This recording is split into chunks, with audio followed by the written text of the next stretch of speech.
Hello all. Guntur వాళ్ళందరికీ గోంగూర అంటే ఒక ఎమోషన్ కదా. నాకైతే గోంగూర మటన్ విడివిడిగా చాలా ఇష్టం. అలాంటిది ఇంకా కలిపి వండితే వదులుతామా చెప్పండి. ఇవాళ అయితే నా స్టైల్లో సింపుల్గా గోంగూర మటన్ ఎలా చేసుకోవాలో చూపిస్తాను.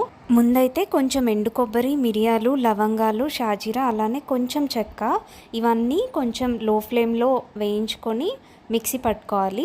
ఇప్పుడు ఇందులోనే ముందుగా కొంచెం గోంగూర అండ్ టొమాటో నేను ఆల్రెడీ మగ్గించేసి పెట్టుకున్నాను, అది కూడా ఇందులో యాడ్ చేసుకొని ఈ రెండింటిని మెత్తగా పేస్ట్లా చేసుకొని పక్కన పెట్టుకోవాలి.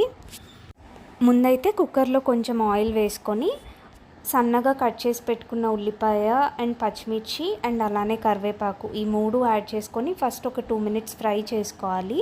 దాని తర్వాత కొంచెం అల్లం వెల్లుల్లి పేస్ట్ వేసుకొని ఫ్రై చేసుకొని అందులో ఒక 1/2 kg మటన్, అలాగే మీ టేస్ట్కి సరిపోయేంత ఉప్పు కూడా యాడ్ చేసుకొని ఒకసారి మిక్స్ చేసుకొని అందులో టొమాటో కూడా వేసుకొని బాగా మగ్గించుకోవాలి. ఒక 5 minutes తర్వాత అందులో కారం కూడా యాడ్ చేసుకొని ముక్కలు మునిగేంత వరకు నీళ్లు పోసుకొని కుక్కర్ లిడ్ పెట్టేసి ఒక 8 to 10 విజిల్స్ వచ్చేంత వరకు ఉంచుకుంటే సరిపోతుంది.